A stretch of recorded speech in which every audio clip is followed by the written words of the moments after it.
Good afternoon. This is Hannah Wicke of the Wyoming Primary Care Association. Thank you so much for joining us today for Online Reputation Management, Maintaining a Good Name in the Digital Era. Our presenter is Mandie Everson. She is an enthusiastic marketer with over 14 years of marketing, promotions, and consumer experience improvement, who in the last 6 years has focused on social media and reputation management. Self-titled as a marketer for good, she prefers to work with nonprofits or those doing good in the world and helping them make the most of their marketing efforts. We were referred to Mandie by the Arizona PCA, who provided a similar training to their members. Mandie customized that presentation so that we could address specific learning objectives today. We will have a short Q&A session at the end, and please fill out the evaluation. We are looking for additional digital marketing topics that we can leverage Mandie's expertise on in future training. Thanks again for joining, and with that, I'll let Mandie take it away.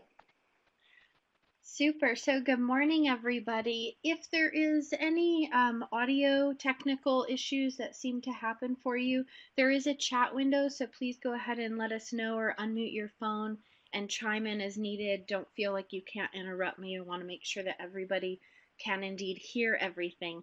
We have a lot to cover today. It's a real jam-packed presentation that at the end of it should leave you with more than just information, but a real idea as to how you're going to look at tackling online reputation management. So, welcome. The biggest thing I like to point out when we start talking about online reputation management is that it's very important to realize that it's really the same as it's always been.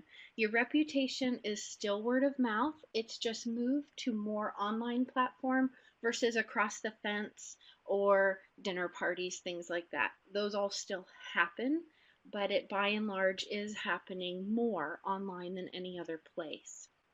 So online reputation management, for the sake of giving you the industry jargon, is referred to as ORM, short for online reputation management. You'll see it referred both throughout this presentation and as you look to do anything on your own after this. I do like to point out, for most people, monitoring is not managing, and that gets real confused. And so I've worked with several organizations who say, well, we look and see what people say online about us, and we just sort of kind of acknowledge that things are being said, and once in a while we respond.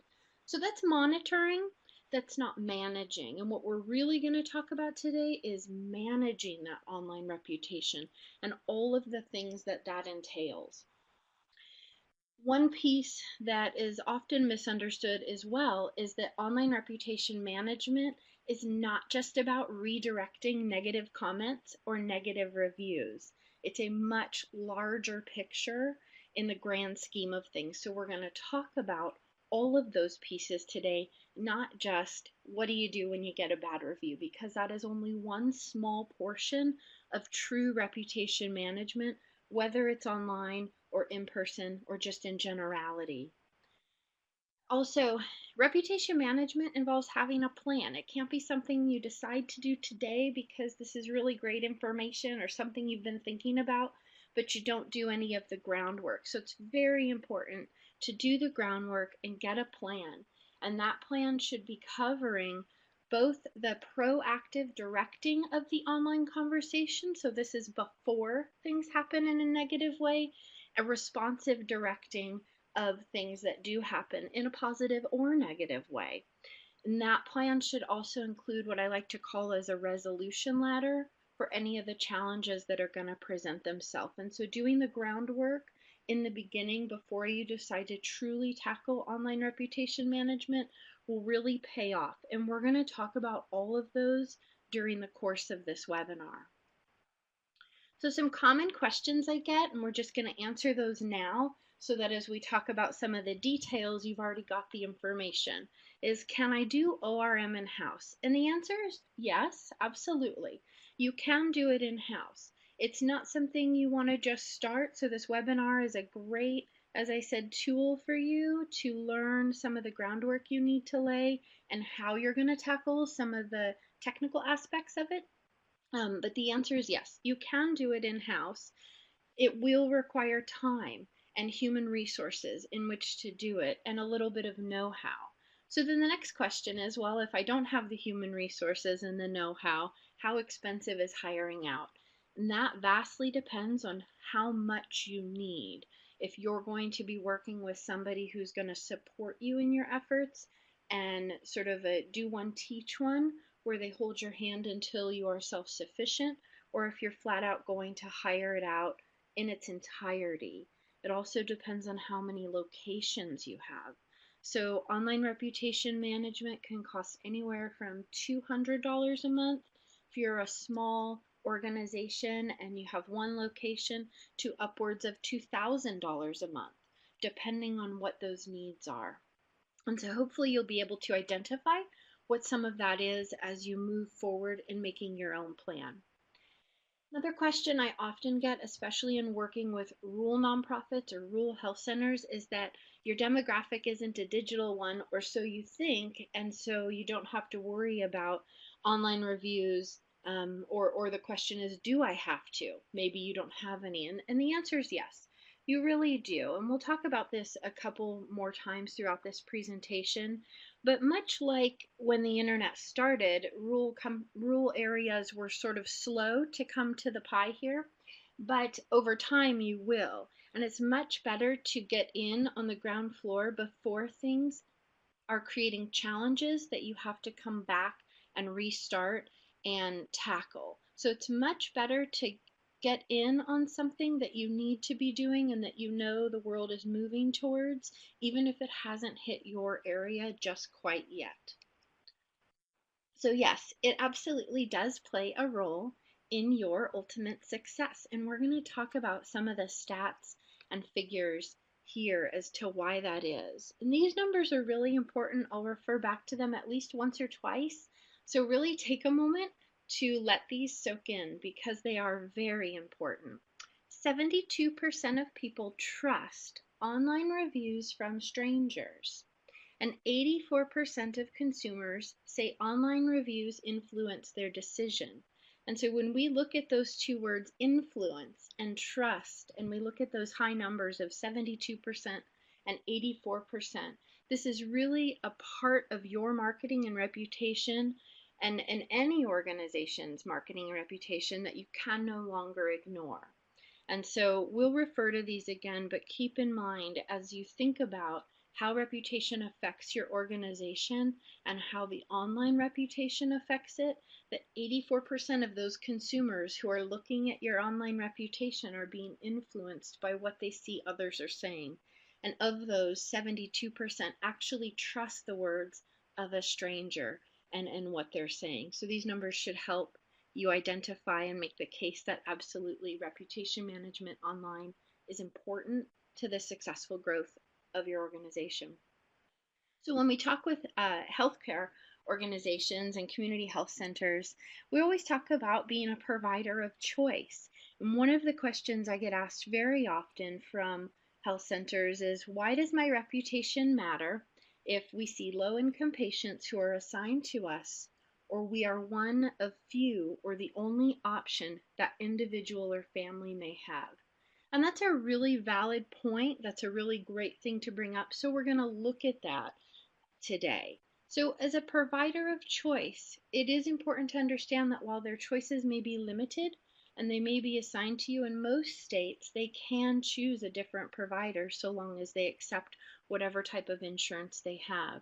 So unless you are truly the only option that takes the type of coverage that they have, or the only option offering sliding fee in that market, you do have competition, and that individual or family does have a choice who they're going to choose to be their provider.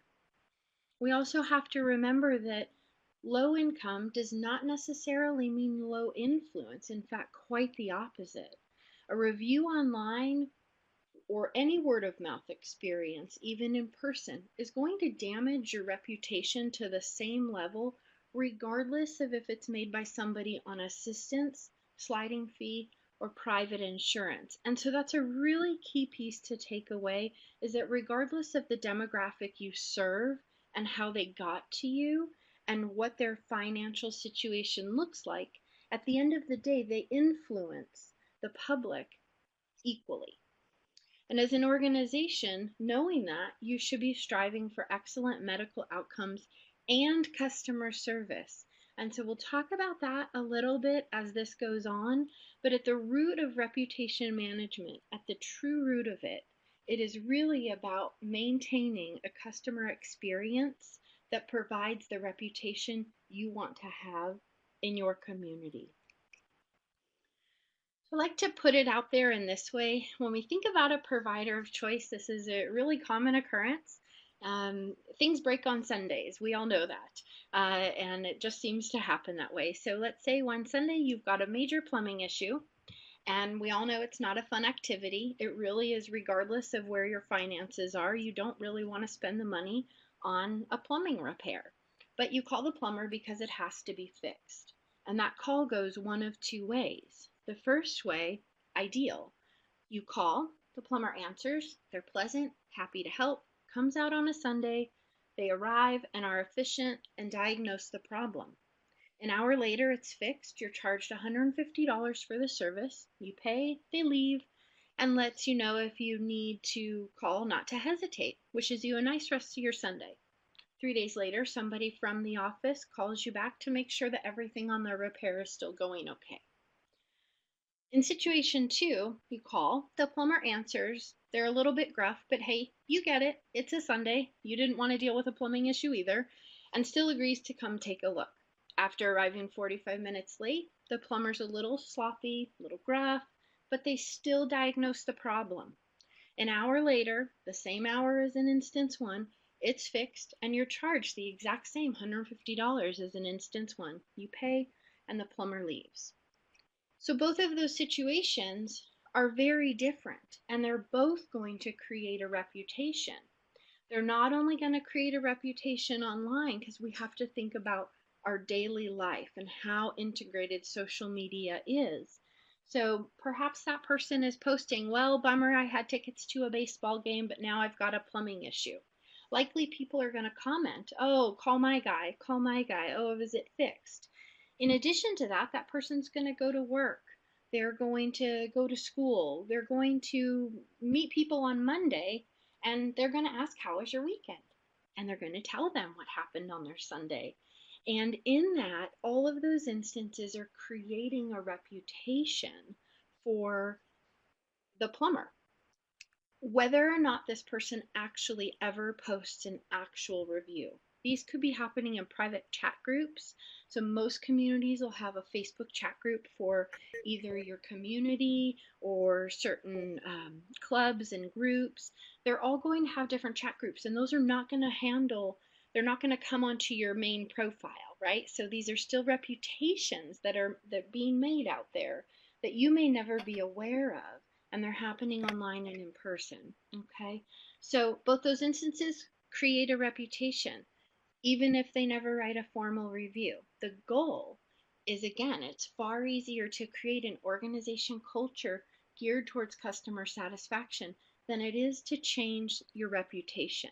And so again, at the true heart of becoming a provider of choice is making sure from the front office to the provider visit, from the back office to the billing office, that everybody in the organization is geared towards the highly satisfied interaction of the consumer.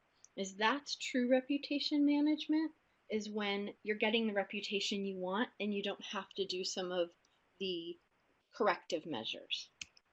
Okay, so now again, we look at this stat, 6 out of 10 patients. So this is healthcare related. 6 out of 10 patients use online patient reviews before selecting a physician. Now, when we look at that number, 6 out of 10 are looking at online reviews, and we know over 80% of them are influenced, based on the earlier figure, by those reviews they're reading. So if those reviews are not good, that is definitely going to affect whether or not they call you to become the provider of choice. If you don't have any reviews, but your competitor does, that is also going to affect it. Perhaps your competitor has many reviews, and those reviews are great, and you don't have any. Well, most cases, human nature, we're going to choose a proven fact. So we're going to go ahead and go with the one that has reviews. So we have to think about creating a reputation that sets you apart as the provider of choice. And in doing that, we have to think beyond just those review reactions. We have to think about service. You also need to be engaging on social media to create a following. When you create a following, what happens is you're building a brand loyalty. So when things do have a moment of challenge, let's say you have a very active Facebook page, you have lots of patients who are your followers, and you're building that brand loyalty, and they come in for a visit and you're running extremely late. The doctor's late that day, and they've got a 35-minute wait where normally they may have a 5-minute wait. Because we've built that brand loyalty by engaging them on social media, they are more likely to forgive it. And so when we think about it and we equate it to something much like a restaurant, you've got a favorite restaurant, they deliver your meal, the chicken's not all the way cooked, but it's your favorite restaurant. You've built a loyalty with them. You're more willing to go ahead and continue going there and just chalk it up to a bad day. Whereas if you don't have a loyalty with them and it's a brand new restaurant that you attend to and something like that happens, you're more likely to never go back. And so it's very important that you're building loyalty, because loyalty is how you're going to proactively adjust when something happens that may have had the potential to create a negative reputation. So I hope that makes sense. You're also going to look to build yourself as a go-to source for health in your community, host classes, connect with publications for any guest articles, talk online and in person and offer some meet and greets or Twitter chats with your community. These things all help build your reputation as the go-to source. And when you have that, your reputation can better handle a couple negative things coming into play. And so we need to balance them. And if you suffer currently from a reputation that is not where you want it to be, the best advice I could give your organization would be to develop a team. And this team should have a committee from people all throughout the organization. Should be HR, operations, marketing, somebody from your front desk area, somebody from your MA department, your back office. Creating a committee with people from throughout the organization is going to give you a very well-rounded approach to develop how you can correct the reputation you currently have if it's one that is challenged. And so a committee is hugely important. If you already know and can identify you have a reputation that is not where you'd like it to be, whether it's a word of mouth in person, online, or both, it's very important to go ahead and get a committee of more than just one or two people from throughout the organization that can help you address where those challenges are coming from. So responsive directing. When I talk about responsive directing, that's truly responding to those negative reviews. And so what's great to know is that 95% of unhappy customers will indeed return if the issue is resolved quickly and efficiently. That's a huge margin.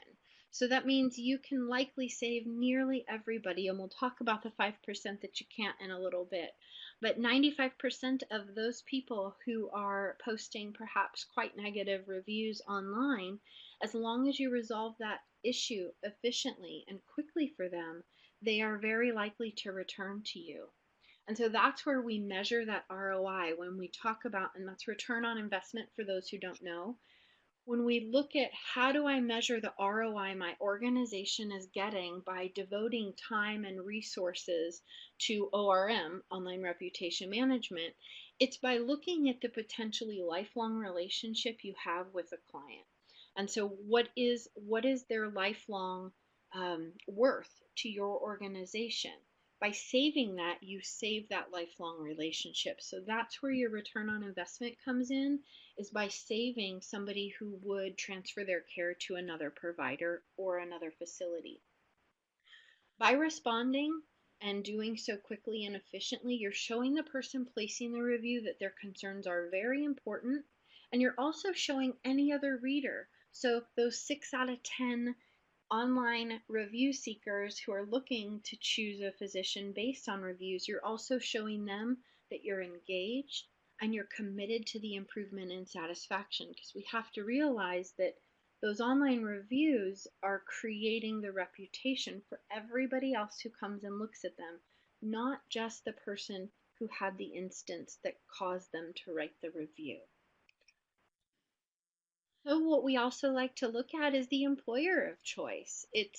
Your reputation affects that as well. And so when we're looking at your full reputation, how do you get to be the employer of choice as well? We have to recognize that current staff want to be associated with a company or an organization with a good reputation. At its very basic level, in short, we want to work at a place we can feel proud of. And job seekers of all levels are taking reputation into consideration.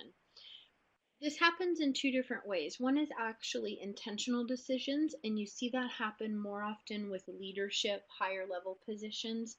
You see an intentional decision being made. They're actually seeking out those reviews. They're looking on places like Glassdoor to see what's being said before they look to take a job offer or to apply. But even in your lower level positions, your MAs, your front desk positions, your operational IT positions, they're doing more of a subconscious sort of tally of what they know about you and if there's some place that they want to be associated and working for. And so we have to look at the fact that both subconsciously and intentional decisions are being made based on your reputation when people are looking for where they want to work. The other piece that is very important is employers now, they're really looking at work-life balance. What sets you apart from the competitor? What does your organization offer them that the organization down the road is not going to? And they're looking at futures. What is your future plans for your community versus those of your competitor? And so we have to think about all of these things affecting the employer of choice decision being made. And this is all part of your reputation. So that's big picture. What is online reputation management? Why is your reputation important? And sort of some of the background as to why it is important and how it's going to affect the overall success. The next step is claim and manage. And if you don't have paper, please get some and a pen and be able to take some notes. I'm told that you've been given the handout that was prepared. If not, please let the Alliance know and I will get that over to them if needed. But there's some great actual nuggets of how to that we're going to go and look at. Because in order to look at your reputation, we have to be able to claim all of these profiles. And this is where we get into the really technical aspects of online reputation management. So it's great that we understand what it is, but now we have to understand how do we do all of the things we've talked about. And so the first thing that you have to do is claim all of your profiles on the platforms that are important to you. So in this segment of the webinar, we're going to look at exactly how to do that for these three that have been identified. So they identified that we'd like to talk about Facebook, Google, and Glassdoor today. Facebook we're going to talk about in a very limited way. There is a lot you should be doing on Facebook. That is not the purpose of this webinar. So we'll just be looking at reputation and Facebook at the moment. So Facebook is a social media site. It's important to know that each one of these sites has a different function on the internet, Facebook being social media. Google is a search engine site. We all know that. Fun fact for those that don't know, YouTube, which is owned by Google, is the second largest search engine site. So Google is number one, YouTube is number two. And Glassdoor, which is an employment and company profile site that has also merged a review platform. And so that's why we're going to look at each three of these, because each three are going to look at the different segments that are affecting your reputation. It is important to note that the principles discussed can be applied in generality across different platforms.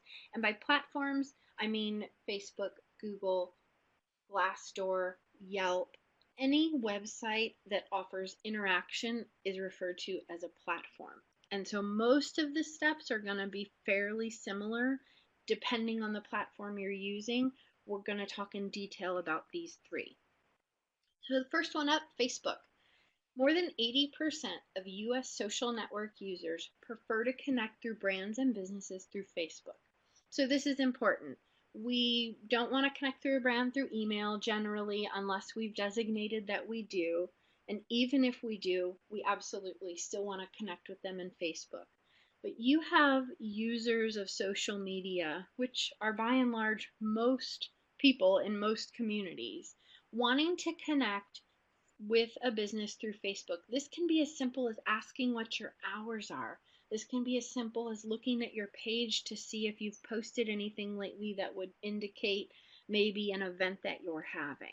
And so we have to know that 80% of US social network users, they want to connect through the brands and businesses. That means they want to connect to you and your organization in addition to who they're connecting with on a personal level. And we have to remember in knowing that reputation is everything and anything that has to do with your brand promise. So you think about who you are in your community and you think about how you want it to be perceived. So it's sort of like a first impression. We have to remember that this includes visuals. Visuals impact your reputation.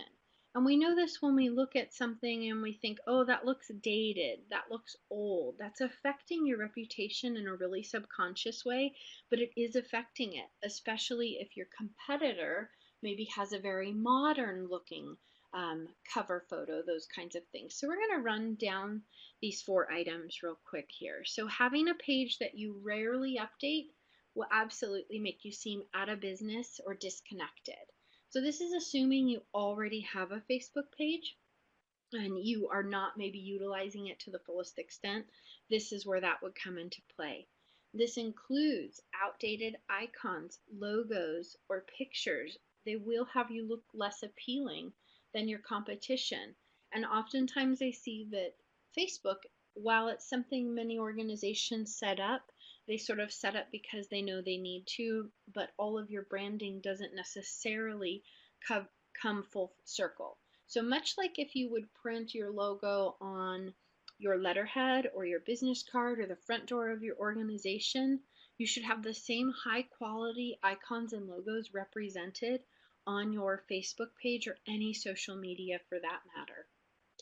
Also, you need to be focusing on what your goal is. Again, assuming that you have a Facebook page, and if you don't, we'll talk about that as well.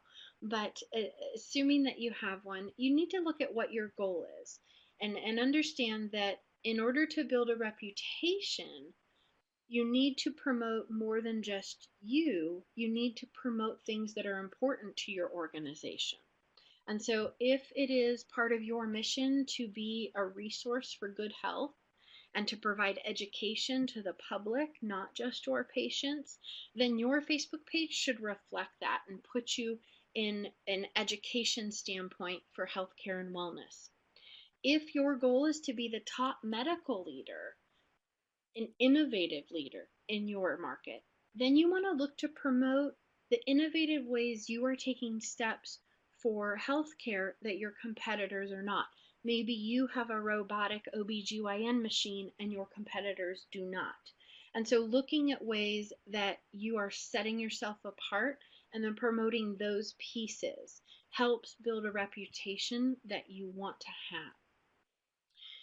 The 4th thing we're going to talk about is assuming that either you do or you don't have a Facebook page already for your organization, but it's important to know that one of the things affecting your reputation is the fact that Facebook will have created an automatic page for you that's referred to as an organic page. And this is going to affect your reputation. You may not even know it exists. They don't need your permission to do it.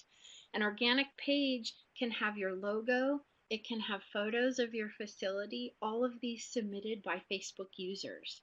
The way that they're created is somebody is searching or trying to check in to one of your facilities. And if you don't have a Facebook page for either that location, let's say you have multiple locations and you just have one set up with a Facebook page, but people are trying to check into the one that doesn't, Facebook is going to tally that data, and at some point, they're going to actually create an organic page based on the user-driven traffic of people wanting to check into that page.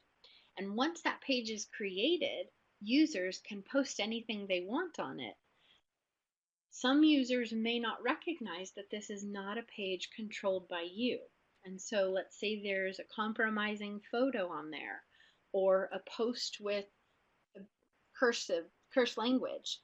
They don't know this isn't you because there's nothing really indicating to a general user, unless you're seeking it out, that this isn't a page for your organization. So we're going to talk about why I make the case that you should claim those organic pages. I will preface this by saying every marketer has a different POV.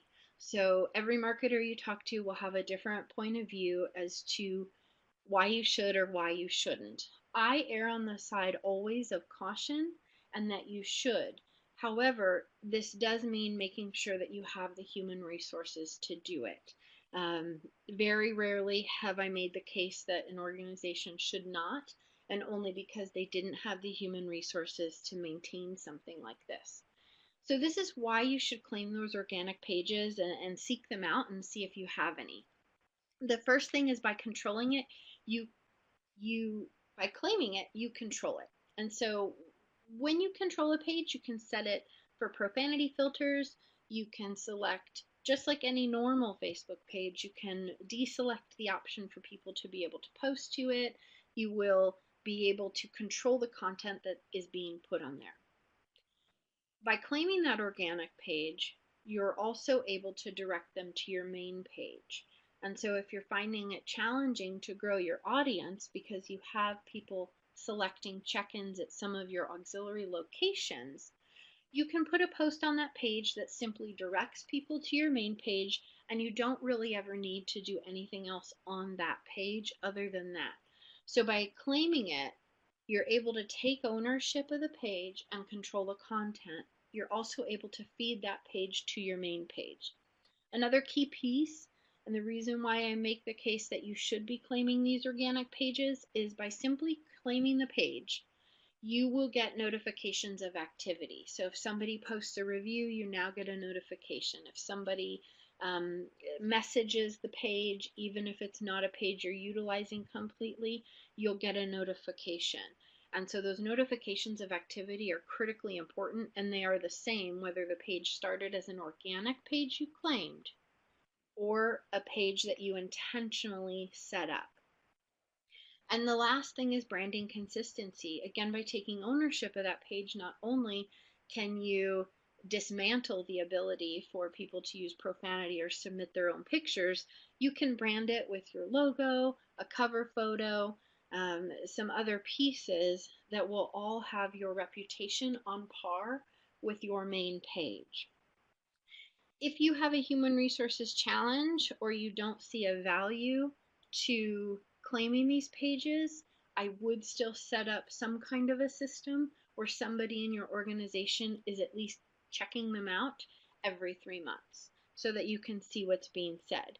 In one case, I can tell you that a health organization I worked with here in Arizona, they did not claim their organic pages, and about 4 months after going into a process where they started checking it, they found that an employee had been posting on one of the pages selfies from their office that happened to show screenshots of patient data. And so it is very important that you are looking at those pages, even if you make the determination not to claim them, to make sure that there isn't anything that is not only putting you in a compromising legal situation, but also reputation situation. So here is a screenshot of what an organic page looks like. The easiest way to know if you have one is just start searching for your organization, or try to check into one of your locations and start typing in some of the common names or the sort of nicknames of your organization. That should populate one or more, depending on how many you have, organic pages by doing that search. And you'll notice when you see it on the it would be on the right-hand side. You're going to see an "Is this your business?" And you'll see next to it a little unofficial page. So if you look in the red circle there, that's what you're looking for. That tells you instantly it's an unofficial page. If you have a photo there or a cover photo, those are just things that were submitted by users and Facebook deemed okay to go ahead and put up on your behalf. So it may look different. You can see this one actually has a review, has a couple reviews. So you're going to go ahead and click "Is this your business?" When you click it, you're going to get a window that says "Claim" and the page name. It's going to ask you two questions. Is the first one, do you have a verified page for this business? And if so, do you want to merge? So your first option is, do you want to merge the page to a verified page you manage? The second option would be to claim and verify the organic page with a phone call or document. So we're going to talk about both of those for a moment. The first one, merge into a verified page that you manage. So you would use this option if you're going to make the decision to not have the organic pages out there per location like they may already be set up with, and you just want to have one and merge anything Facebook will let you to the one. The other reason you would select this is, let's say it's a slight difference of your name. So the organic page is created and maybe your health center's name is 3 words, but they've got it as 2. So it's created an organic page, but it is for your main location, or if you only have one location, your location. In that case, you do want to merge it to your existing page. In other cases, if you have an organic page, let's say you have 3 locations and you have one main page and you have 2 organic pages that have been created on your behalf by Facebook for your other 2 health center locations. If you make the determination that you want to claim the organic page and just leave it stand alone so that it's there, but you're monitoring it, then you want to claim and verify with a phone call or document.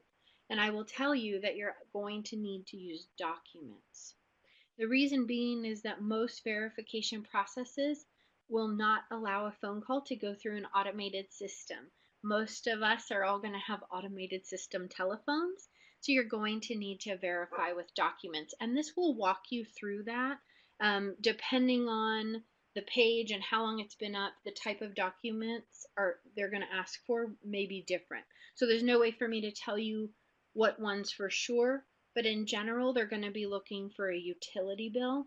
That's generally what they're going to want. They may request 2, so that may be a business license. Let's say you've claimed the page, you've got access, or you already have a Facebook page and you just need to know more about how to manage these reviews. This is where you're going to be. So once you've claimed your page here, you're going to have a cover photo, an icon photo, and in the lower left-hand side is going to be a shortcut menu. You can arrange that shortcut menu however you want, but somewhere in there is going to be reviews. So that's the easiest way to get to your review section. In addition, in the lower right, you'll see there's another red circle, and that's a snapshot of your score for the public to see. You can also click on that and it will open your review window. What we're really going to talk about in this section is how to disable reviews. So if as an organization you determine you no longer want reviews on your Facebook page, you can disable that setting. Facebook is the only platform that allows you to do that. So keep in mind, if you make a decision as an organization to not have reviews on Facebook, it does not mean that you will not have reviews other places that you need to be looking at. So you're going to click on Settings, and it's going to take you to a menu that looks like this. So again, to get to where this screenshot is, if you refer to this at a later date and look to do this on your page, you should be in Settings. Shortly down, about middle of the page there, you're going to see Page Verification, Visitor Posts, and Reviews. So We're going to talk about all three of those. Again, this is not a Facebook-centered webinar, so there's a lot you should be doing on Facebook. But for the purpose of online reputation management, we're just going to talk real quick about these three key pieces. So the first one, reviews. If the decision has been made to not have them, simply click on edit, and you're going to disable reviews and save changes. Very simple process. If you have a page currently and it says page is not verified, where it says page verification, then you want to take the extra steps to do that. And again, this is going to be documentations. And so you're going to click on edit where it says page is not verified. If it says page is verified, you're good. Somebody's already done it. If it says it is not verified, click on edit. It's going to open up a window that asks you to verify with a phone call or documents. You're going to select documents, and then you're going to provide them documents. By verifying your page, it does a couple things, but the most critical and important thing it does is when people are searching for you on Facebook for your organization, you're going to come up higher in search results because your page has been verified. So that's critical and really important to do. Also, as Facebook rolls out new features and different algorithms, they reward pages that have been verified. And so there may down the road be a feature that your page would have maybe a less stringent ruling on because you verified your page. And so that's really getting into the nitty-gritty. The short of it is verify your page. It will help you with everything you do. The second piece here that we're going to look at is visitor posts. And so you absolutely, in no case, should you ever allow visitors to post to your page. You always want to have this disabled. This is critical to managing your reputation. Even if you maintain allowing reviews to happen on your page, you want to disable those posts. And you're just going to be sure that you click Save Changes when you do so. So let's say you've got reviews, you're going to make the decision to keep getting reviews on Facebook. That's well and good decision. How do we respond to them? So this is the screen that you would see when you go to respond. There's two different ways you can get there. One is by clicking on that starred menu that it was in the previous screen, and you're going to click on comments. Or the other would be to click on See More, and it's going to open what you see as the larger window more to the left of your screen right now. So when we talk about responding to reviews, and we're going to talk later in this webinar about what to say, right now we're just talking about how to get to the place to say it, is you're going to click on Comment. And the biggest thing I can tell you if you are new to online reputation management or new to Facebook reviews is that make sure in the little icon, so we're talking about the right-hand side of the screen now, where it says make sure this icon is for the organization and not your personal page. And so because you're logging in with Facebook through your personal account, because that's how Facebook is set up, or your personal professional account to get to the page, you always want to make sure that the icon you see there before commenting and before liking is the icon for your organization, not your personal profile. Okay, once you've identified that it is indeed the organization and not your personal profile picture there, go ahead and click comment. It's going to open up a larger box and you can go ahead and respond as to what your organization feels is going to be the response you're going to give. A key piece that I get asked a lot from people just starting this is when I respond, it says commented on by so-and-so. And so that's the larger red oval you see in the larger box in the lower portion. That is an internal piece of information. So let whoever in your organization is going to be responding know that the general public will not see their name. But for internal auditing purposes, this is very valuable because it will help you identify which person has responded to the review if you have multiple people managing this from different areas. And so that piece commented on by, that is an internal notification that is not visible to the public. So Google, that's our search engine we're going to talk about. If you have Google reviews, or when you get a Google review if you don't have one, you cannot respond unless you have claimed your Google page. So It is critical that you claim these pages for many reasons. Search engine optimization is certainly one of them, not something we're going to talk about today in its entirety, but in order to have the best search results or to be able to respond to your reviews on Google, you must claim your business page. If you have not already done that, or if you haven't done it for all of your locations, this link is going to take you directly there. It'll look just like the screenshot that you see here. They may have changed it. It may not be Jackalope Brewing when you get there, but essentially it will look about the same. If you already have a Google account, go ahead and sign in. And it's going to look like that small box there with the blue M circle. That's my account. So that's what it would look like if you already have a Google account, and you're simply going to sign in. If you don't, click on Start Now. Once you get to step 2 from that link, so again, follow that link. That link's going to take you right here. You don't need to figure out where to go on Google. Just click the link from the previous screen, from the slide 24 or 23. So it's going to take you here. Step 2. You're going to start to enter your business information. As you start typing in your business information, about halfway through your name, and if not then, about halfway through your street address, Google's going to start auto-populating the information they think you're looking for, because Google's now got a really super duty artificial intelligence brain happening. And so it's going to start identifying what it assumes to be you. If that's you, you're just going to go ahead and follow the prompts to click that one as your business. If it does not find you, or it finds your main location, and let's say you're looking to claim one of your other locations, you're going to follow these next steps. You're going to keep typing in its entirety your business information. It's still going to give you, are you sure none of these match you? And that's that middle box. If none of those indeed match, you're going to click on the blue line that says keep the information I entered. And then it's going to give you this third small screen that says to manage this business on Google, verify this information. Be absolutely certain that that is the right address, because they are going to send you a postcard. If you work in a certain department and you need to make sure it gets routed to you, you can add a second line that says attention community outreach, whatever department you're working in that you need this to get to, or whomever is going to be doing this.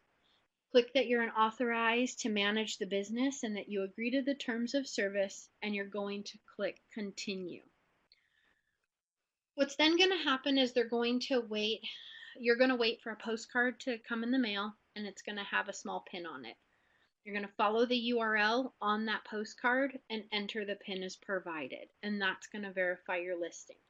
The only other way to verify and I'll go back just a second. So once you click on continue, it's going to ask you to verify.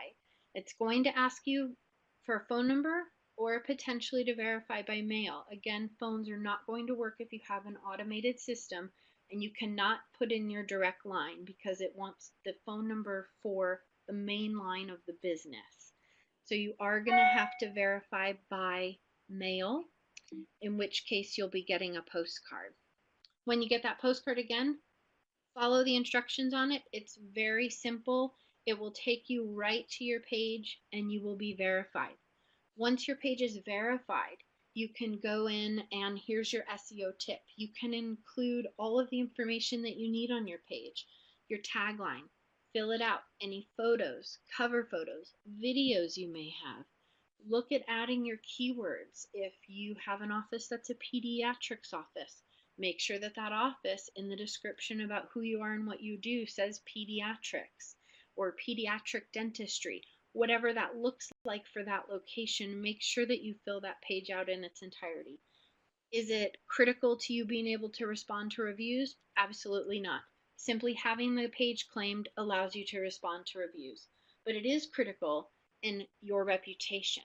It is critical in your search engine optimization and getting the best possible organic results you can when somebody is searching for who they want to see, if they need a pediatrician, let's say. There are two types of Google Plus pages, and you as an organization and the departments looking at this are going to have to determine which one you want to go with. But there's a brand page and then there's a Google Plus page for the local business. It really depends on how many locations you have as to which one is the right one for you. In most cases, a Google Plus page for a local business is going to be the right choice. If you're a very large organization with 12 locations, let's say, you may want to create a brand page first and then create a Google Plus page per each location. These links will take you to more about those in Google so that you can make an internal decision as to what you want to do. In most cases, most people, most organizations with 5 locations and under, most businesses with 5 locations and under are going to choose just a Google Plus page. However, there's no reason you can't have both. Start with a brand and take those other local pages after that. You just want to make that determination from the start. One of the largest benefits from having a brand page is it's a slightly different dashboard. And so if you do have 15 locations, that may be something that you need to do. So how will you know when you get a review? Well, the great thing about all of these platforms is they're going to notify you. On Facebook, it's going to be a world notification in that little world icon on the upper right-hand bar. In Google, you're going to get an email. Those emails happen generally within 24 hours of the review, sometimes sooner. You're just going to open the link in that email. And keep in mind, this is a Google email. So whoever is managing your reputation is going to be needing to check the Google email associated with your Google Plus pages. This will not be your organization email. So you do need to set up some kind of a system where somebody is checking on that and being reminded to check on that. I generally recommend 3 times a week. This way, if a review happens, at the most you have a 24-hour lag time to 36-hour lag time till you have responded. It is something that if you have the human resources, you should be checking it once or twice a day. You can set up different kind of notifications with different kind of services to get those in different ways, but generally speaking, just check that Google email once a day if possible. And that's how you know you're going to get a review. You're going to click on the link in that email and it's going to take you to your dashboard. In this instance, I took a screenshot of 2 locations. So if you have 1 location, you're just going to see 1 box. If you have 2 or more, you're going to see a box per each location. So the first thing we're going to look at is manage location. You would click there, or you would click where it says manage reviews. And that's that orange section where it has the reviews.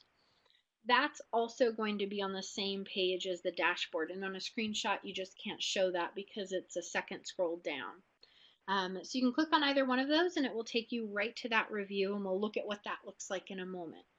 If when you get to this screen you see get verified and you have multiple locations, that means you have a location you have not completed the verification process for, and by verification that's that PIN process with Google. So you're going to want to go ahead and click verified and make sure that you complete that process. In some cases with Google, they may miss the postcard. It may not get to you. Maybe it got to someone in your organization and it didn't get routed directly to you. So if you know that you're claiming a couple pages and after 30 days you haven't seen a postcard, go back into your dashboard and click get verified, because again, until you do that, you can't respond to any reviews.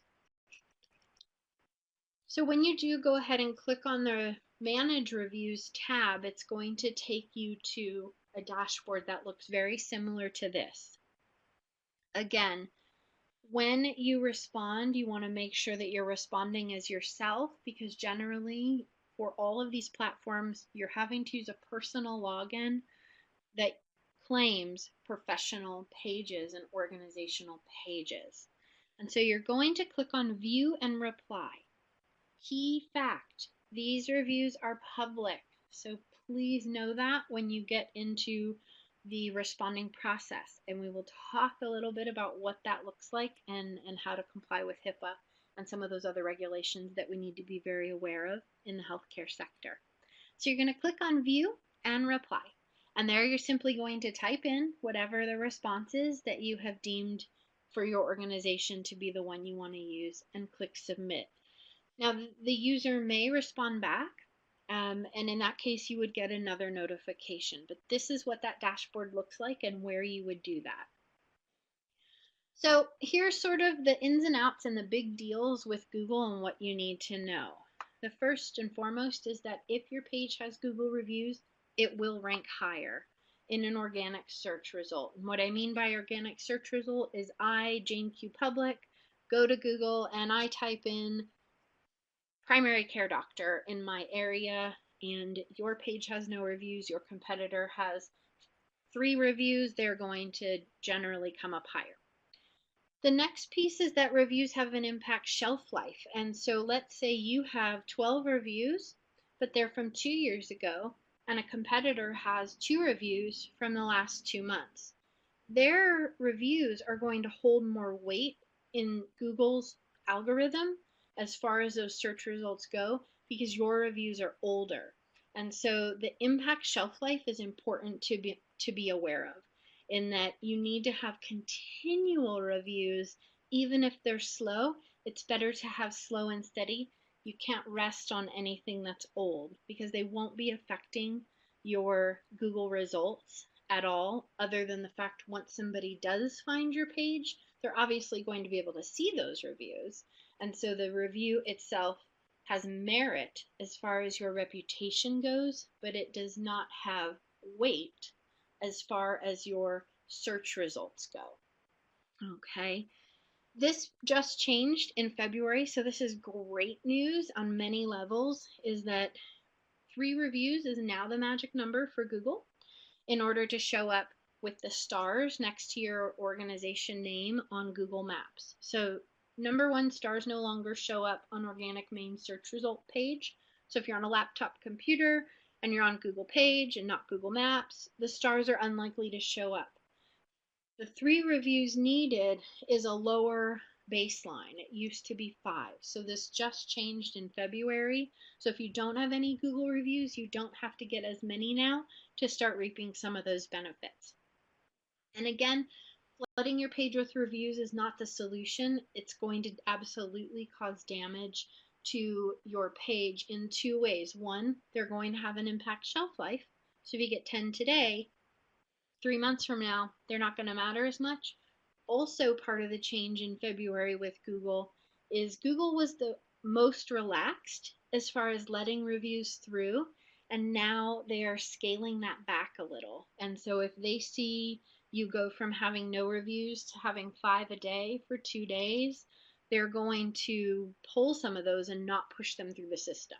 And so they're getting a little more stringent on trying to cut down on false reviews. And reviews are not instant. This is another key piece to understand, is that Google is truly the smartest computer on the block. It's probably smarter than me, than most humans, quite frankly. So the way that they have built these computers in Google, in the algorithms, what's important to know is that they are looking for reviews that are false and disingenuine and that don't follow a pattern that your page has had. And so when those happen, they're going to pull those reviews back and they're going to put them under scrutiny. And only if they pass that scrutiny test are they going to let them through. And so you may get a notification that a review came in and it may be 2 days delayed. That's because Google was scrutinizing whether or not that was a valid review. And so that's one reason why sometimes the time of when the review was given and when you were notified may be slightly different. And Google is the leading search engine site. So essentially getting it right on Google means getting it right everywhere. Most of your other sites, including Bing, Yelp, any of those other search sites or directory sites, listing sites, health grades, all of those sites that are pulling data from other pieces of information online, Google is the main place they're pulling from. So if you claim your page and you're getting it right on Google, it means that when other pages are pulling your data and information, they are going to be pulling the correct data and information. So that's sort of the big deal with Google, is it really does rule the internet, and you really need to make sure that everything you have on there is on point as to where you want your reputation to be. So Glassdoor is our third one we're going to talk about. This link again will take you directly where you need to go to unlock your employer account. Please check with your HR department prior to doing this. They have likely already been solicited by Glassdoor to create an account, and so you want to make sure that they haven't already done so before you go and try to do it as well, as you should only have one account. Once you click on that link, you're going to follow the steps to claim your business account. Once that's done, you're going to have an option to fill out this profile, and these are screenshots of what some of those pieces look like. You're going to be able to add an icon photo only. You'll see that it says in the very top box, see what your profile looks like with a cover photo. That's just a ploy to enhance it. If you put it up, it's only going to let it be up for about 30 days, and then they're going to want you to pay. So just bypass that. You're going to waste your time. Fill out only the free portions of this profile unless you've made an organizational determination you want to pay for a Glassdoor account, which I will tell you at this point, my point of view, if you don't already have a Glassdoor account, is not to pay first thing out the gate, and I'll talk about that in a minute as to why. You're going to fill all of this out, and you can see in those red boxes there and that one in the center, it'll give you an overview of the company, reviews, salary information that users have submitted, jobs that either you have submitted or other people have submitted, benefits, and a whole host of other information about your organization is on Glassdoor. So it is much more than just a review website and much more than just an employment website. A great transparency tip is if your organization has a dedication to operating with a little more transparency, you can certainly on your careers page of your website put a link to Glassdoor so that people can check out what's being said about you on Glassdoor. If you don't have one, you should absolutely be claiming one. If you have one, some of this may look familiar. I pulled a couple that are in the area there in Wyoming just so you could see what it looks like. Because again, when we talk about employer of choice, it's how do you stack up against your competitors and others in the healthcare field. If you don't have anything on Glassdoor, you don't stack up very well because there's nothing for them to compare to. So you absolutely want to have a presence here on Glassdoor in order to become an employer of choice, and then you want to develop that profile and positioning on Glassdoor. And so you can see that here on Glassdoor, they have done a really great job of offering some visuals to their reviews. In this, you can see at the Wyoming Medical Center, 85% of people would recommend it to a friend. 84% have an approval of the CEO. And you can look a little bit further. If you have not been on Glassdoor, I encourage you to just go check it out. It really is a valuable tool for an organization in order to become an employer of choice in your community. This is another one in your area, in your community. You can see that their rating is much lower. Only 32% recommend to a friend. So if I am a physician and I'm looking for a place that I want to call my employment home, I'm certainly going to take, again, we think about the over 80% being influenced by what they read online. I'm going to take these things into play. And if I look up your organization and you don't have anything, that's not necessarily a positive endorsement. It's just sort of neutral. There's no information for somebody to see. So how do you improve it? The first thing is claim your account. This is per company, not location. So unlike Facebook and unlike Google, where you'll be claiming per location, here on Glassdoor, it's per company. You're going to fill out as much content as you can within the free account. And if you don't have any reviews, launch an internal program to change that. And we'll talk about that in just a few minutes. If you have reviews that are unfavorable, one thing is to look to change your description. So let's say you have a couple old reviews and they're talking about maybe your benefits package not being great, but you know that you've changed your benefits package. So you may want to include that in your description that says, we've recently made a further dedication to employee health and wellness, and by doing so, we are now implementing these programs, so on and so forth.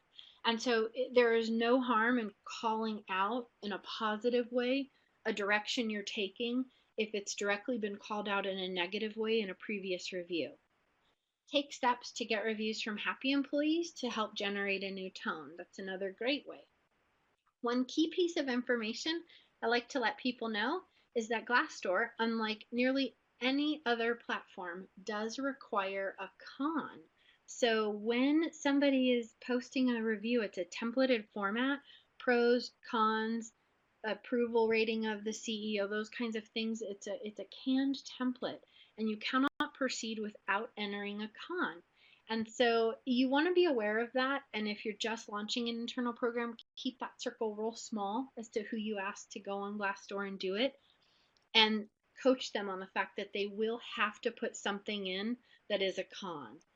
So for me, I can tell you one way to do it would be, well, I wish that we had public transportation near it. That could be a con. So it's not negative on the organization, but it's a con in some people's minds if maybe they want to be near public transportation to get there. So I'd like to tell you that 4.2 is the average you want to be at or above for all of your reviews across the board, and it is achievable. So tips and takeaways is remember that reputation is effective whether you have good, bad, or 0 reviews. Platforms like Glassdoor, Google, and Yelp will all push for you to do some kind of enhanced profile or pair SEM, which is search engine marketing, with your free account. This is not required, and although in some cases it can help, you would be wise, in my point of view, with every organization I work with, big or small, is to go at it alone, even if you have the funds, for at least 6 to 12 months before paying for a program. This is going to allow you to, number one, get a baseline of what a free ORM program does in-house, and also get comfortable with the time commitment and human resources commitment launching a program like this takes. The other piece here is don't believe anyone. So once you start this process, your name will start getting out, and people you may look to get a consult from somebody, and they're going to promise you a large influx of reviews. They're going to promise you that they can give you top results on search engine 100% of the time for 6 months. Do not believe this. There are a lot of very slick salespeople out there in the ORM world and the digital reputation world. Don't believe them. Seek out help, get with your alliance, reach out to me if you have a quick question. My information will be provided, and just ask me, hey, does this sound right? But don't believe anything that's too good to be true, because maybe they can deliver, but eventually the algorithms of the platforms are going to catch up with you, and you will have paid for services that are going to be taken off by the time the algorithms catch up. So let's say you do get 50 great reviews because you've hired a consultant that said they can do a review drive for you, but then 2 months down the road, Google starts pulling them or starts offering you less organic reach because they realize that these were inflated reviews. So you want to be aware of that. And review sites, they're highly indexed by Google. So by making sure that you're ahead of the pack on your reviews, you're going to make sure to have better results. And that's how your reputation is going to be greatly affected. So what do we say? Okay, so now we have to look at what do we say, when do we say it, and why do we say it? So first, if you do not already have an organization policy regarding online communication, you need to get one. I suggest that you have it reviewed by leadership, your compliance team, risk management, operations, and if you have legal counsel, also legal counsel. Some of you may not have all these departments. In any event, whatever your organizational structure looks like, you want to make sure that your review program and how you plan to go about it is in compliance with HIPAA and the organization's goals. So what is your desired outcome for tackling something like this? So why should you respond? First and foremost, by responding, you're acknowledging their feedback. If they were in person, you would address it. If they came up and asked to speak with management, you would come and you would express your joy for what they were saying, or you would apologize for an experience that maybe wasn't up to par and where it should have been. Online platforms are no different, so you need to be acknowledging them, both positive and negative. We'll talk a little bit more about HIPAA and PHI in the next slide. When should you respond? In most cases, no more than 24 hours and right away if possible. The only time I recommend that you do not do it is outside of your business hours by a lot. So let's say you get a review and the person managing these reviews is available, and you get a review at 7 p.m., your office is closed at 5 p.m. In that instance, I would respond. If the review comes at 9 p.m., I would not respond. And the reason being is that, number one, it's unrealistic to maintain that long term. So you really need to have a window of time that you will respond dedicated that is maintainable long term. The other piece is, let's say it's a review that's complaining about communication on a wait time they had that day in your office, and yet here at 9:30 in the evening, 2 minutes after posting a review, because we get these notifications, our review respondent person goes ahead and said, we're sorry for the experience you had, please reach out tomorrow to this person, so and so. You definitely don't want to do that, because how they're going to receive that in most cases is, oh, they can't talk to me while I'm sitting there in their office waiting, but at 9:30 at night I get a response. And so you don't want them to take your response and sort of shoot it back to you in a negative way. So pick a time frame that is manageable and reasonable long term. Sundays, I kind of call them as off days. I think Saturdays, unless your organization has Sunday hours. If you do not have Sunday hours at all, then I would not respond on Sundays. If you have Saturday hours, even if they're very shortened, I would respond on Saturdays. If you respond to every review, not all the time, but about 90% of the time, yes, you will. And this is where that 5% comes in. So when we talk about the 95% you're able to win back if you respond to something effectively and efficiently when the review comes in, the 5% that you're not going to win back are also the 10 to 5% that you wouldn't be responding to. These are the people that are aggressive. They are already using foul language. They are stating threats, and they are more than mad or disappointed. They are truly aggressive. Sometimes this can be hard to differentiate a bad review of a very upset person versus an aggressive review. Over time, you will identify these. This is one of those times where sometimes having a consultant can be helpful to help identify those. But if the reviewer is truly aggressive, at that point, you do not want to engage them in any way, shape, or form. Simply bypass it and wait for the next review. But by and large, 90 to 95% of the time, you are absolutely going to respond to every review, good and bad. So the next question that I get from a lot of organizations is, who should respond in the organization?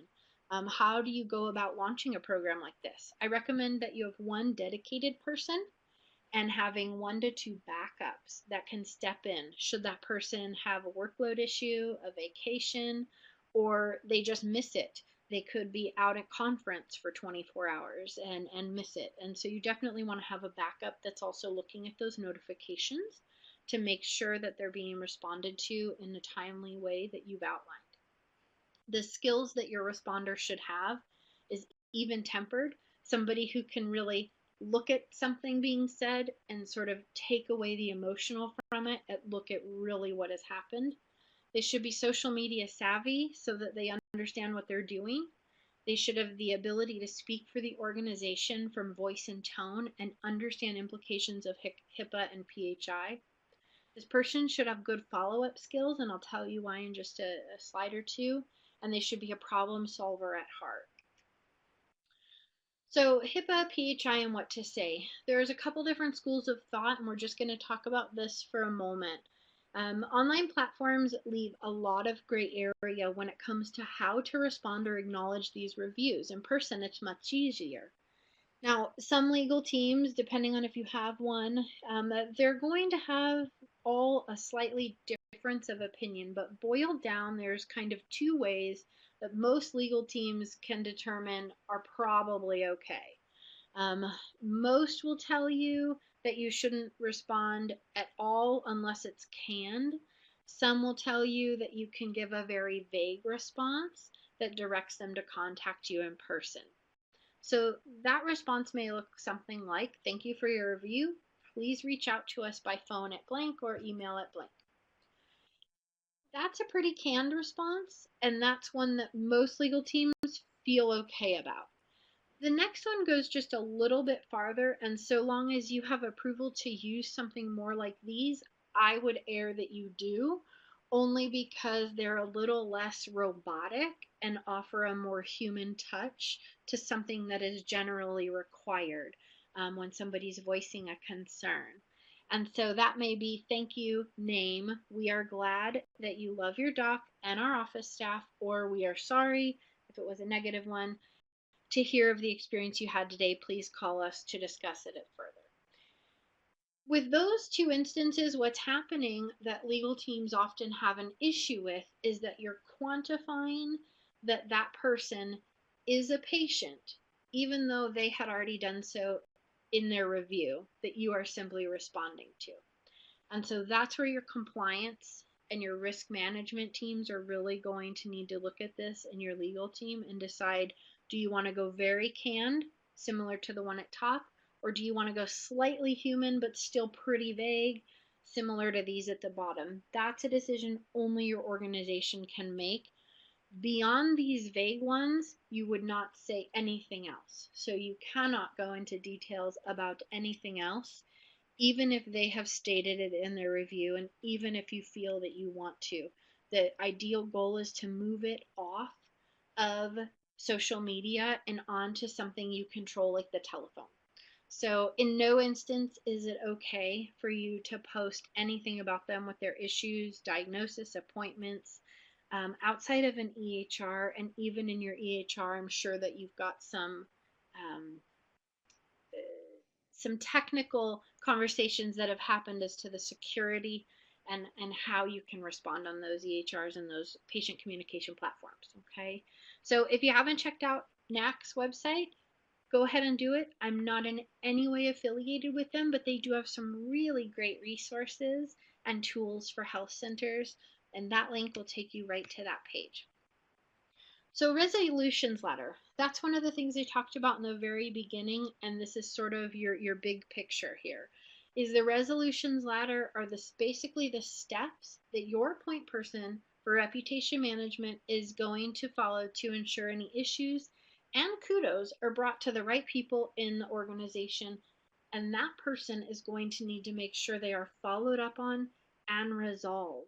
And that's why that follow-up component and a problem solver is really critical.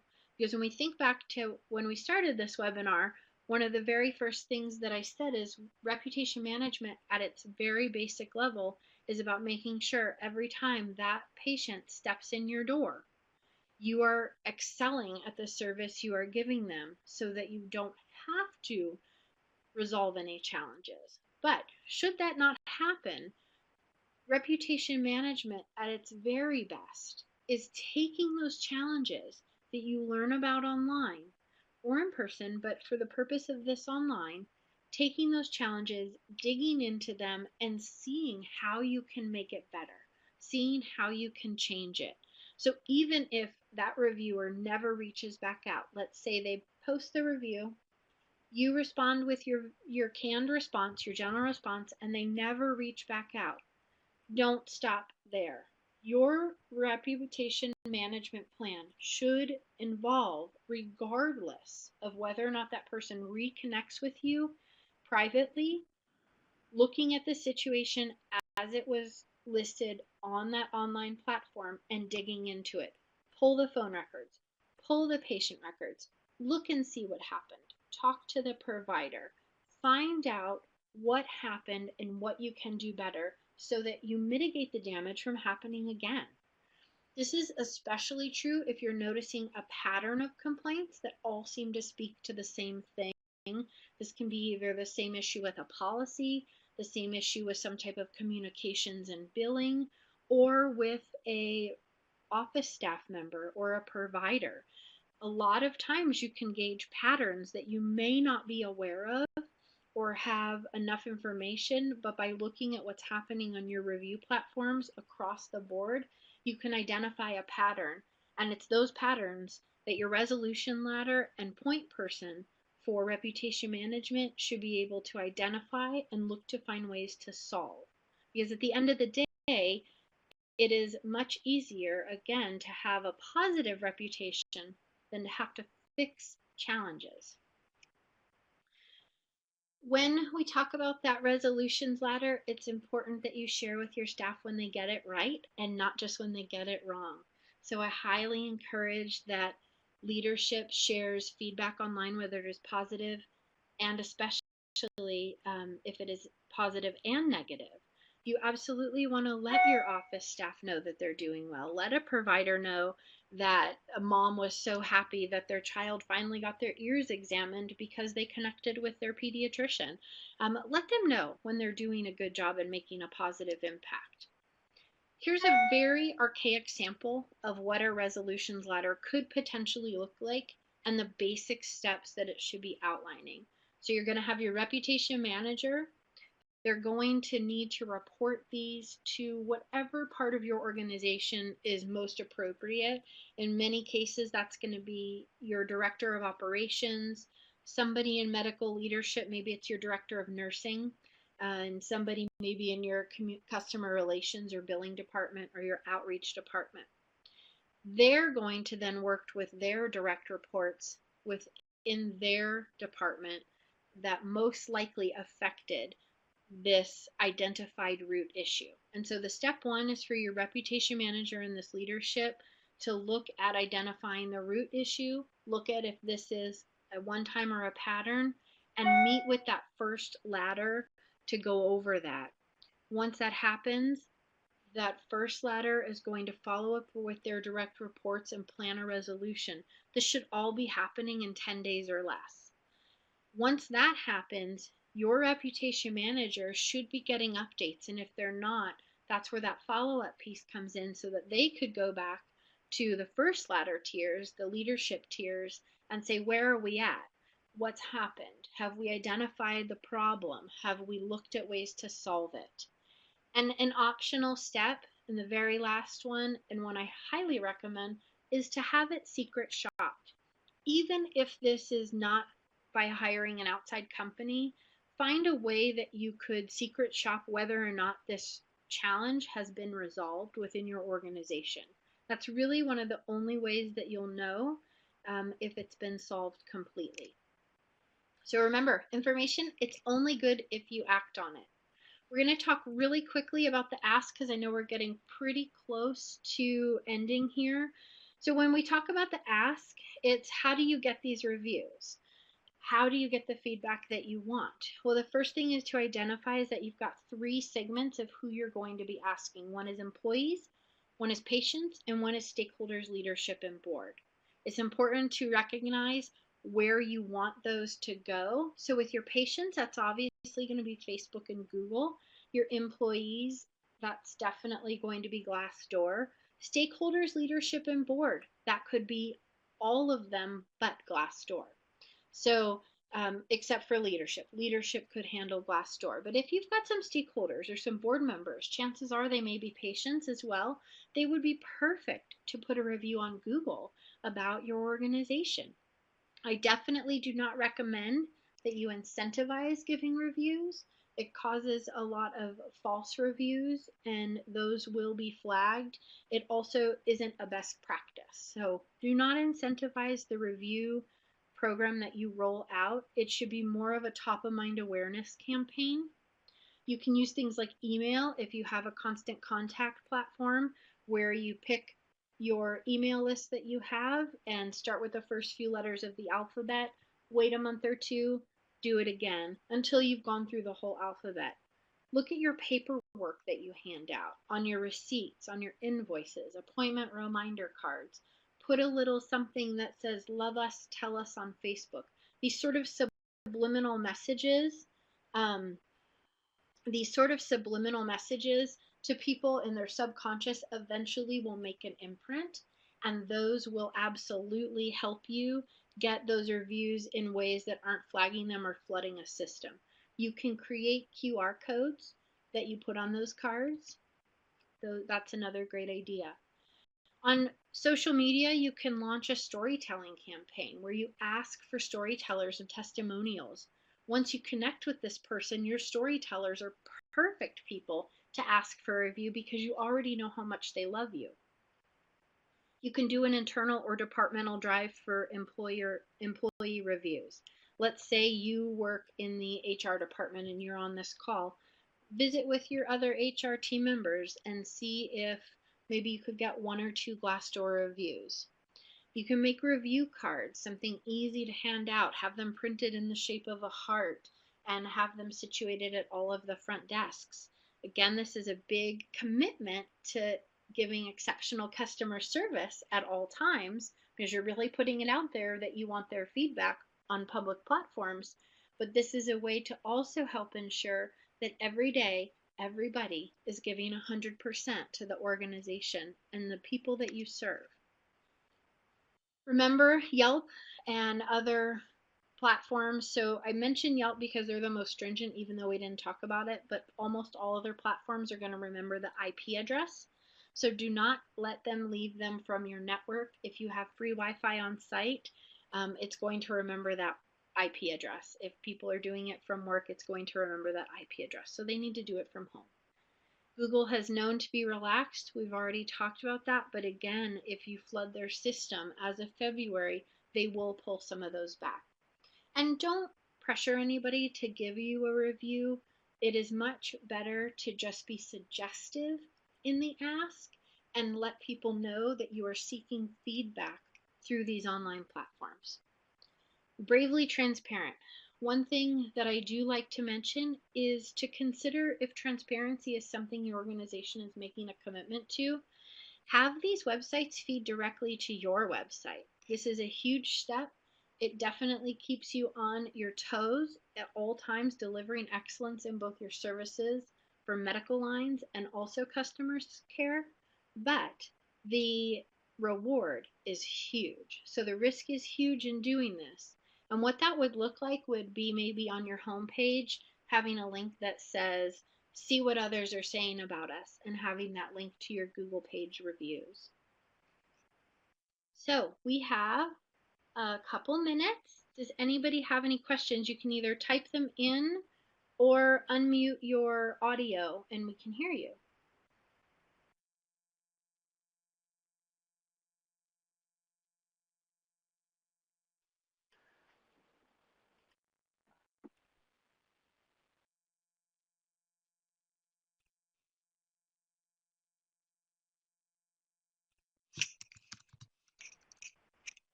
Please feel free to ask your questions. We do have a minute left, and if you wanted to put something in the chat box, we can try to address it follow up with you on email as well, if that would be helpful. And please, please, please fill out the evaluation. Definitely. And hello? Yes? Okay, I'm on the phone. I didn't know if I had to do something different, but my name's Jessica, and I work at a small healthcare or FQHC in Powell, Wyoming, and we are a very small staff. So first of all, I really thank you for everything that you've taught us today. I learned a lot. But one of the biggest questions for me is, so for a small staff, and we really don't have a lot of funding to hire someone who would be dedicated to this, it would probably be lumped in to one of our jobs. It would be on top of our current job responsibilities. So I guess if you were to prioritize these things, what do you feel would be the most important thing for us to do? Definitely. That's a great question. And I work with really small to really large FQHCs, so it's very common that, especially in a small, and you're welcome, by the way, I'm glad that you learned a lot. It's very common in a small organization to absorb these roles within the network you currently have of staff. That is very common. It is challenging. And so, in setting the priority, let me ask you a question. Do you already have a Facebook page for your health center? We You do. do, but we've struggled with maintaining, how do I say it? With maintaining regular communication on it. You know, we don't really have anybody who like loves Facebook or wants to deal with it, Gotcha. honestly. Gotcha. So So, do you know if you have any reviews currently happening on I think we do. So I think one thing that we have to revisit is maybe the creation. It was created by someone else, and that person is not involved there? anymore. And then we had another person who redid it into a business page, and after that, but then she left. So she was kind of the one that did it for a little bit. But right now, I think we have I mean, first of all, we have to figure out which page is currently out Right? there. Mm-hmm. And I think it's different. And then after that, like our old page did have reviews on it, but our current page, I'm not Okay. sure Okay. that it does. So, So, so I would tell you, so there's and it's not being used very and it's much. not being utilized really much. Okay, so there's a couple I don't think things I'm so. identifying from this, and I'll give you sort of the short version. So number one, it definitely sounds like you have some Facebook challenges, but I don't know that it's Mhm. actually affecting your reputation. Um, it would be interesting. What Okay. I would encourage you to do is to see if you can identify if you do have any reviews happening, number one on Facebook and number two on Google. Whichever one has the reviews would be the most important to make sure that you're maintaining as far as responding. But as far as which one is going to help your overall reputation, by and large, it probably is actually going to be Facebook. And so, as a small Okay. organization, you have one great piece is that you only have one page to claim on Google more than likely. That's an easy process. Set yourself a 45-day deadline to get it done and just have somebody follow the steps from the handout and this webinar and do them. Claim your Google. This way you have it. If something's being said, you'll get an email. You can respond. That's really not going to take a lot of time. And a Google page, while you can put posts of content on it, it's not actually going to be as beneficial as posting content on something like Facebook.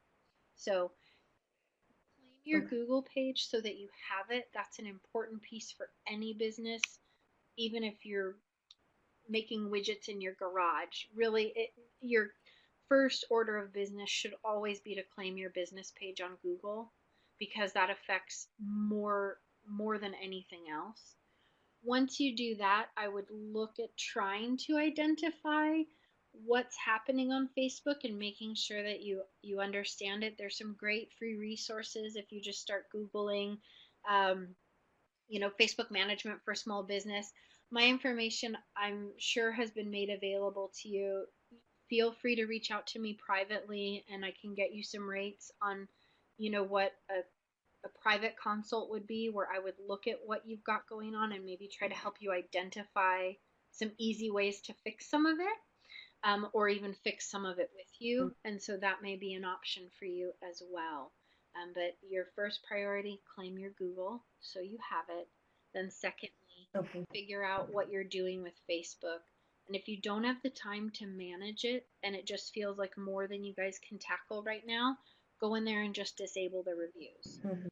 That way, they're just disabled. It's not going to help you if people are trying to find you Okay. and I see. right. Mhm. So I mean, from a can we be found and are we earning business off of social media? It's not going to help you. But from a we don't really have the resources right now to even tackle responding to reviews. It will at least take that off the plate. Okay. Yeah, that Does makes that make sense. sense? Thank You're you. welcome. You're welcome. There is another question here about using LinkedIn most effectively and how might that look different than Facebook? That's a great question. I don't know, Rachel, are you still on the call? Let's see if you're in the participants still. Yes, she is. Okay. So There would be a couple questions I would have to that. Number one, uh, if if you can unmute your audio, what are you using LinkedIn for currently?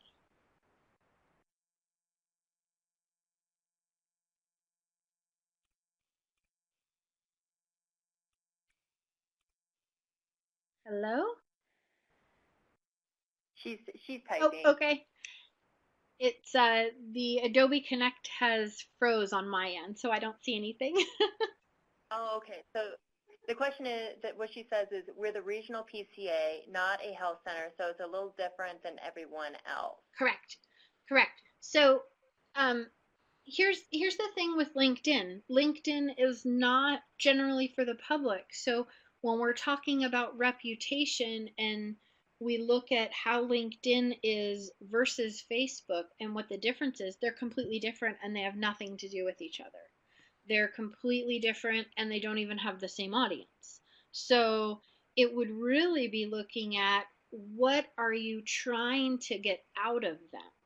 And once you can identify that, it would be how to use them most effectively. So at its very base level, LinkedIn is generally for job seekers. And most people on LinkedIn, um, it sort of fell off from a social networking standpoint. So LinkedIn is great if you're looking for a job.